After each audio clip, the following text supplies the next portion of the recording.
I'd like to talk about 6 pieces of Francisco Goya's etching in the early 19th century, which are called the Disasters of War.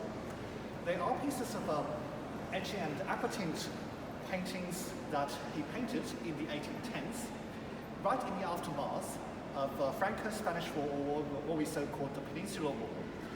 And the artist was using his own experience in war and how his homeland was being obliterated, was being devastated by the invading forces, to tell the story of agony, of suffering, of injustice, of torture, of rape, of pillaging, and of everything that is indescribably evil. Let us have a look at these 3 images here. So the first one is titled, "And They Are Like Wild Beasts."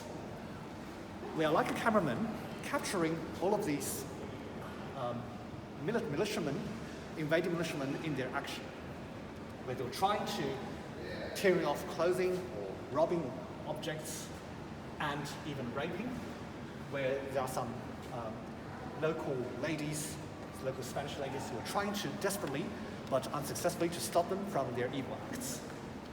The very muscles, the very tensions, the very screams can be portrayed vividly in this painting, as it is in the other 5 paintings that we'll see very shortly.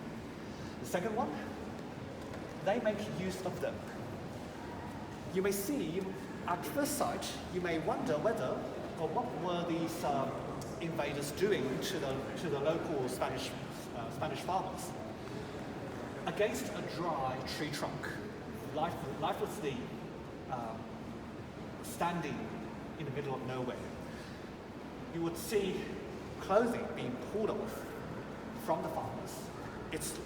The sensuality of it is so strong it's as if you are seeing their skins being peeled off.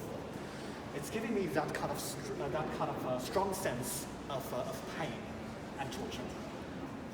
And the third one here, it's called "There Isn't Time Now."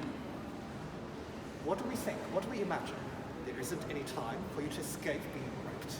There isn't any time for you to resist, to find any help. And I am raising a knife at your neck. You have no chance to resist, lest you'll die. And also there's another guy who was also in his act of torture, looking at the back of that hapless lady. We could also imagine, or we can interpret in various ways, what is he thinking? Is he trying to even stab in the back of this lady who was already facing such a big threat? We're going to move on to the next scene. And of course, in the meantime, we can see this entire context of this war and peace. Whether you think it is appropriate for anti-war messages to be portrayed, to be presented in this structure, is it easy for us to overlook these pieces? When we come to this art gallery, we may see the glorification of war in the middle of these 6 minute details of war atrocities. Will we remember these small paintings of Goya, or will we be immersed in an ecstasy of glory? And here we come.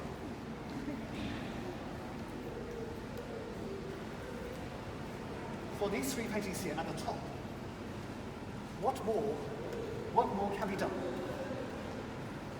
It is showing us the very second when a local resident, his leg was being sawed off by the invaders. The tension, again we can see the muscular tension, the struggle of the victim, the coldness of the facial expression of the perpetrators, and of course the dark background. The second one is the painting in the middle. One can't tell why. You can see a group of clergymen being chained. They were, to various extents, the negative forces behind various tortures and inquisitions in the 16th, 17th century onwards, and auto da fe public trials against any heretics that they deemed as heretical to the church. Now it's their turn to be persecuted themselves. How do they feel? But why are they there in this way? aren't Napoleon and his own institution supposed to be protecting the old establishment, not a fully radical and Republican revolutionary ideal of smashing everything old? And now we come to the final piece. Since no one can tell why the clergymen were persecuted, nor can we tell in this case why a French soldier, was appreciating a dead carcass being hanged as an artwork. And this is pretty much concluding our tragic epic of invasion, of war as loss, as atrocity, as burden on a whole population.